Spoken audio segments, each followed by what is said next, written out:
اعوذ باللہ من الشیطان الرجیم بسم اللہ الرحمن الرحیم رب اشرح لی صدری ویسر لی امری واحلل عقدۃ من لسانی یفقہوا قولی۔ ویلکم ٹو مائی آسان ٹیوٹوریل چینل۔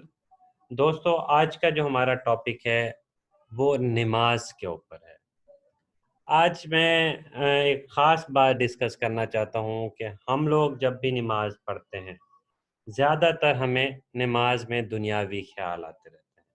ان دنیاوی خیالات سے بچنے کا جو ایک آسان حل، آسان طریقہ ہے، وہی ہمیں نماز میں دل لگانے کا آسان طریقہ بتا سکتا ہے۔ اب آسان طریقہ یا آسان حل کیا ہے نماز میں دل لگانے کا؟ وہ یہ ہے کہ ہم نماز کا ترجمہ جو ہے، نماز میں پڑھے جانے والی ہر چیز کا، ہر آیت کا، ہر ثنا کا، ہر تسبیح کا، درود پاک کا، ہر چیز کا ترجمہ جو ہے وہ ہمارے ذہن میں ہونا چاہیے، تاکہ ہم جب بھی نماز پڑھ رہے ہوں تو خشوع و خضوع کے ساتھ دل لگا کے ہمارا دھیان اللہ تعالیٰ کی طرف ہو اور اللہ تعالیٰ کی خوشنودی حاصل کرنے کی طرف ہو۔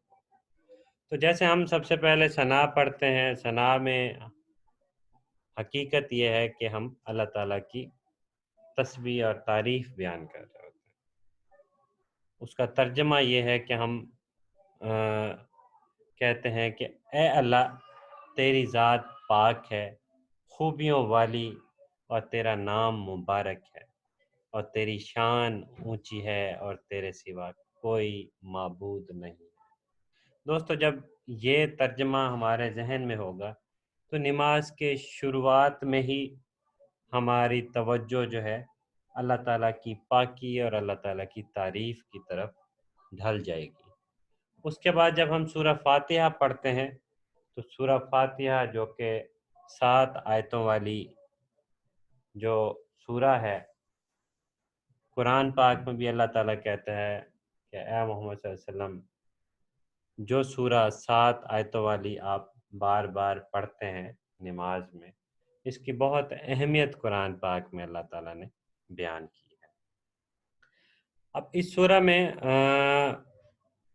تقریباً ہر معاملہ جو ہے وہ ڈسکس ہوا پڑا ہے، اور اس کے اندر جو ہے مسلمانوں کے لیے دعا بھی ہے، دعا کرنے کا طریقہ بھی ہے، اور ہدایت حاصل کرنے کا طریقہ بھی ہے، اور کافی سارے پوائنٹس کو اگر سمرائز کیا جائے تو اس سورہ فاتحہ کے اندر ہے۔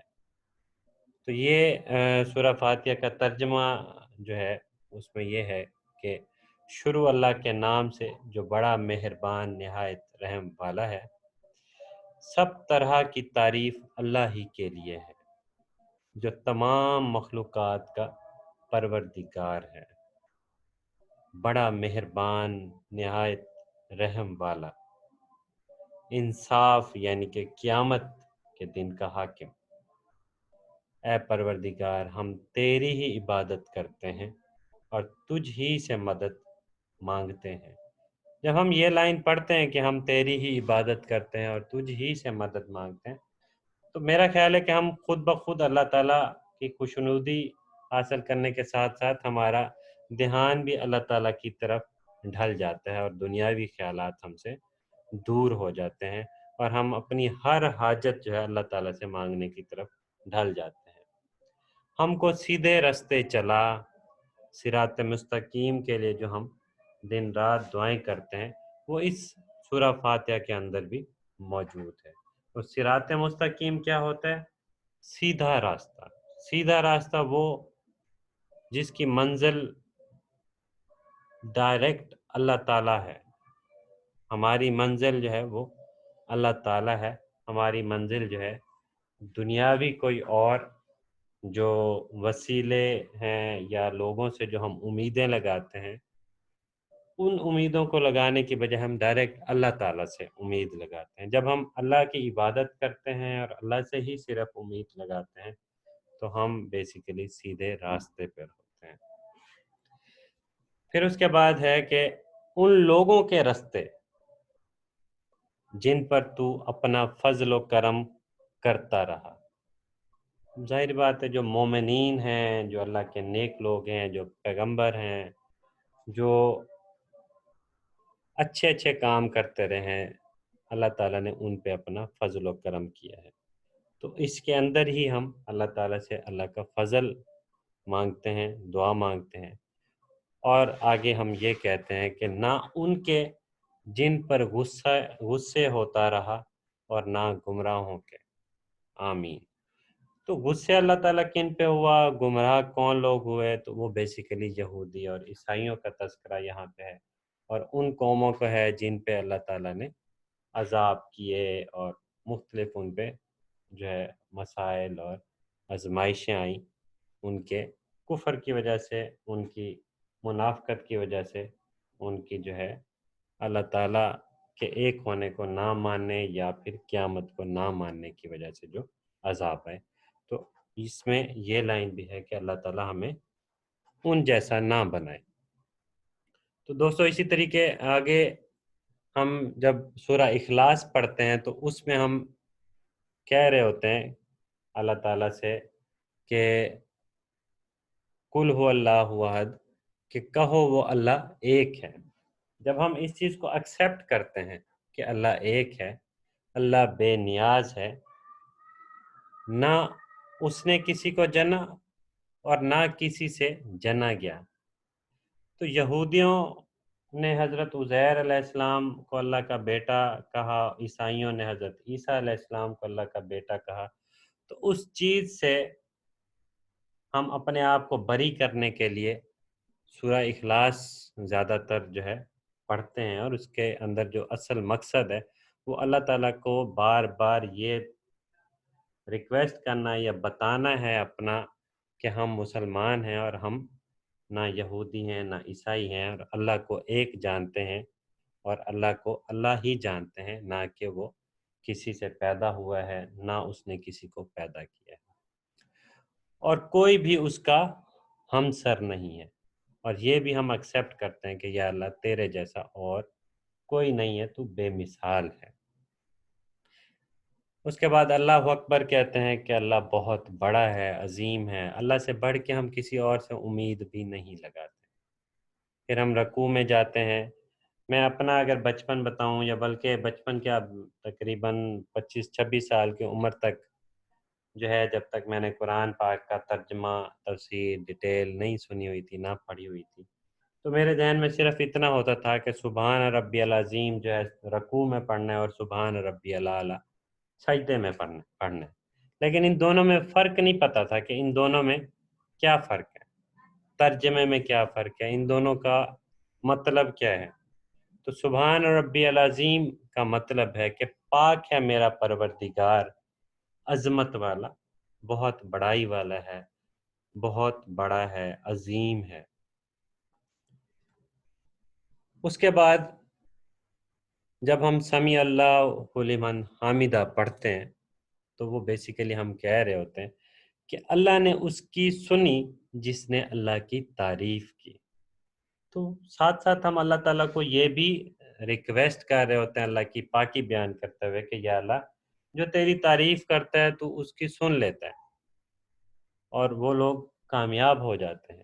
جب آپ اس فیلنگز کے ساتھ نماز پڑھ رہے ہوں گے تو امید ہے آپ کا سجدہ، آپ کے رکوع، آپ کی تلاوت، ہر چیز میں خشوع و خضوع ہوگا، اور نماز میں خود بخود دل لگ جائے گا۔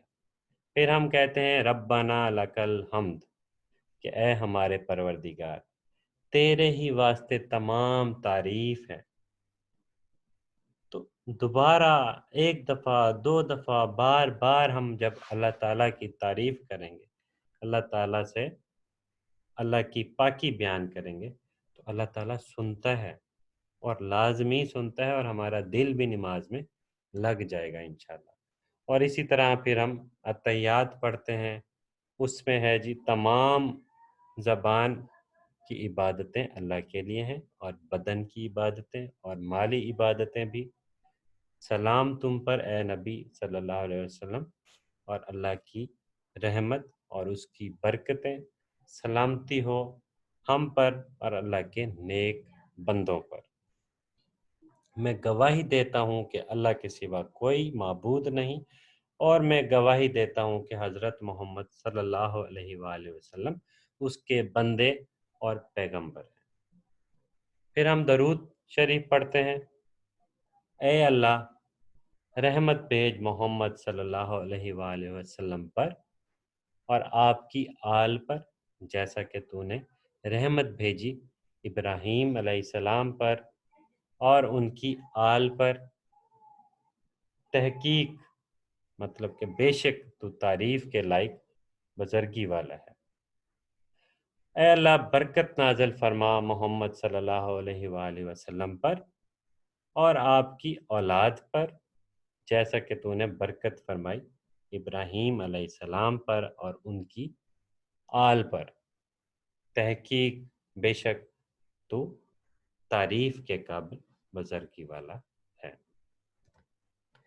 پھر ہم آخر میں جو ربی جعلنی دعا پڑھتے ہیں، اس کے اندر کیا ہے، وہ بہت بہت ہی مجھے اچھی دعا یہ لگتی ہے کہ اس کے شروع میں، اچھا مجھے ربی جعلنی کی جو دعا ہے اس کا یہ والا جملہ یہ والی آیت تو مجھے یاد تھی کہ ربنا اغفر لی والی والدیا، کہ اے میرے رب، اے ہمارے رب، دعا قبول فرما پروردگار مجھے اور میرے والدین کو اور سب ایمان والوں کو اس دن معاف کر دینا جب حساب قائم ہو۔ یہ جو آخر والی دعا یا آخر والی ورڈنگ ہے، یہ تو مجھے ذہن میں ہوا کرتی تھی، لیکن جو شروع میں ہے ربی جعلنی مقیم الصلاۃ ومن ذریتی، یہ مجھے ذہن میں نہیں تھا کہ اے میرے پروردگار مجھے نماز قائم کرنے والا بنا اور میری اولاد کو بھی۔ تو یہ جب میں نے ترجمہ کمپلیٹ اس کا پڑھا سمجھا تو اس کے بعد نماز پڑھنے میں جو سرور اور جو مزہ مجھے آتا ہے، میں امید کرتا ہوں کہ آپ سب بھی اس ترجمہ تفسیر کو غور سے پڑھیں گے۔ جب آپ پڑھیں گے تو اس کے بعد آپ کا نماز میں دل لگے گا۔ اگر آپ کو اس کا پراپر ترجمہ پڑھنے کا ٹائم نہیں ملتا، یاد کرنے کا ٹائم نہیں ملتا، تو آپ سب سے ریکویسٹ ہے، التجا ہے کہ یہ والی ویڈیو یا اس کی آڈیو آپ اس کو 2 یا 4 دفعہ سنیں۔ جب 2-4 دفعہ اس کو سن لیں گے تو میں امید کرتا ہوں کہ آپ کو نماز کا ترجمہ اور نماز کے اندر کیا اللہ تعالیٰ نے کہا ہے یا ہم اللہ سے کیا کہتے ہیں وہ سارا آپ لوگوں کو یاد ہو جائے گا۔ جب آپ کو یہ یاد ہو جائے گا، ذہن نشین ہو جائے گا، تو انشاءاللہ آپ کا نماز میں دل لگے گا، اور یہ سب سے آسان طریقہ ہے۔ تو دوستو، جزاک اللہ، اللہ تعالیٰ آپ کو بھی اجر دے، مجھے بھی اجر دے۔ تو دیکھتے رہیں آسان ٹیوٹوریل۔ اللہ حافظ۔